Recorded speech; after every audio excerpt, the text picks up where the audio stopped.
UCSF, a real-life American horror story.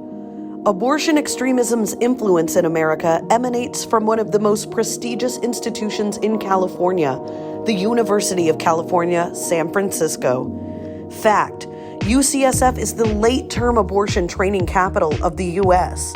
There are over 100 active abortion training programs across the country, run and funded by UCSF, including abortions done after viability, and UCSF has trained more than 2,750 OBGYNs currently practicing in America today. The director of UCSF's Women's Option Center, Eleanor Dry, has trained and performed abortions there for 19 years. Her stated goal is to, quote, maintain and increase the number of abortions, unquote, that UCSF provides. Fact: UCSF is the most politically involved medical institution on the issue of abortion worldwide. Making abortion a universal, routine part of OBGYN training is one of UCSF's stated goals. Political advocacy is also incorporated at all levels, from the curriculum of their students to the regular work of its professors and leaders. Fact: UCSF has engaged in well-documented, high-profile fetal tissue experiments for decades.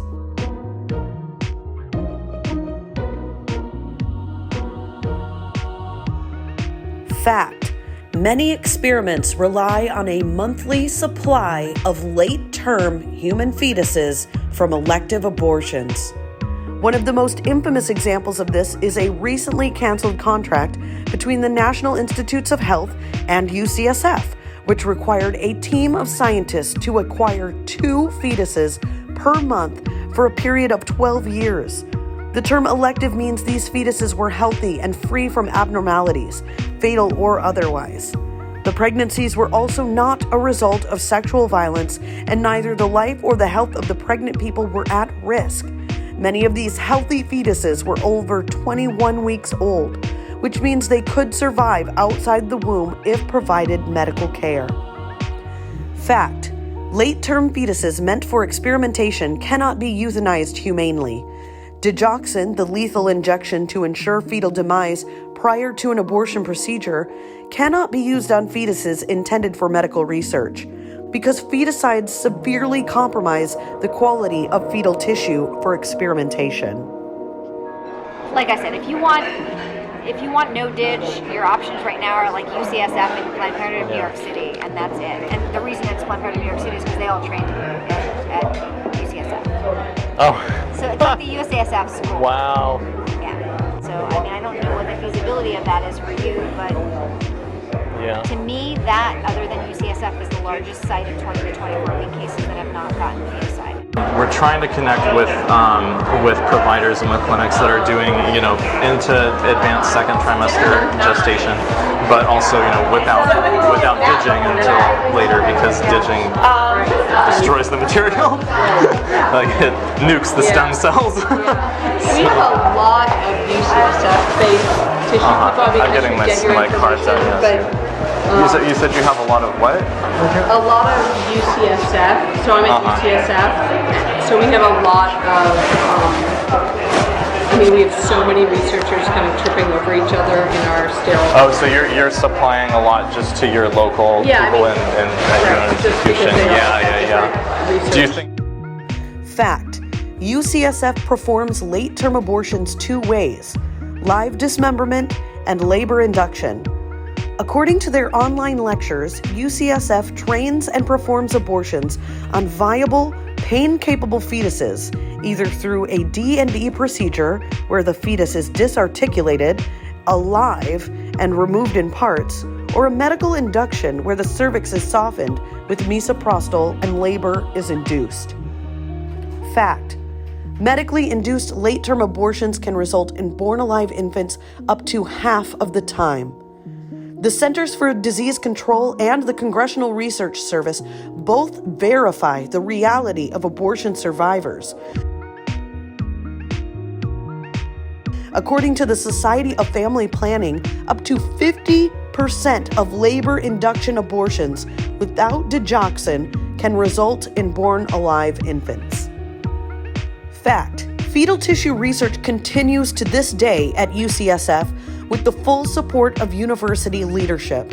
Chancellor Sam Hawgood has been at UCSF for over 30 years and is one of the most outspoken defenders of abortion-linked fetal tissue research in the nation.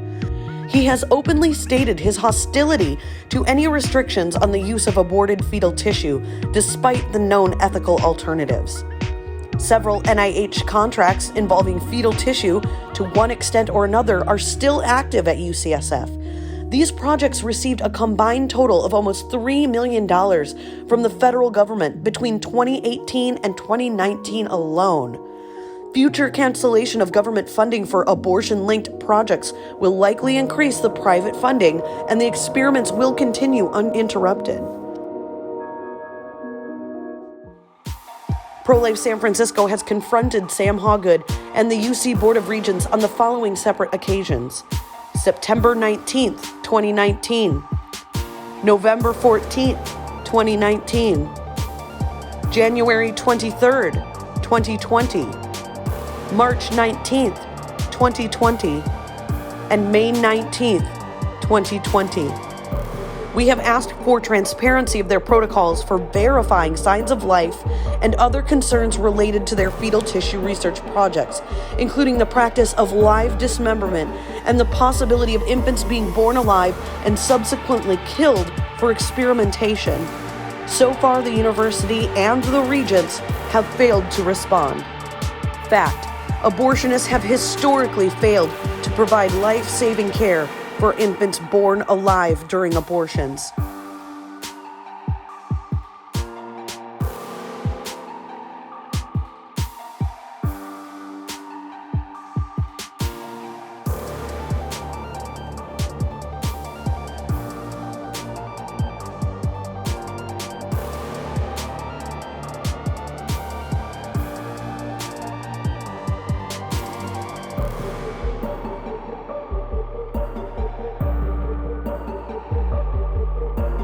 Fact: UCSF has failed to comply with the Local Freedom of Information Act. On July 3rd, 2019, Pro-Life San Francisco submitted a public records request with UCSF. UCSF has provided no response to our follow-up inquiry from November. This is a call to action. Pro-Life San Francisco is calling on every member of the public to join our campaign against UCSF. We're demanding safeguards. We're demanding transparency, and we're demanding humane standards. No one should be sacrificed for the health of others. We will not allow a system to continue that depends on the destruction of the marginalized. Science and ethics must go hand in hand, and our desire for scientific knowledge should never eclipse conscience. Live dismemberment must end.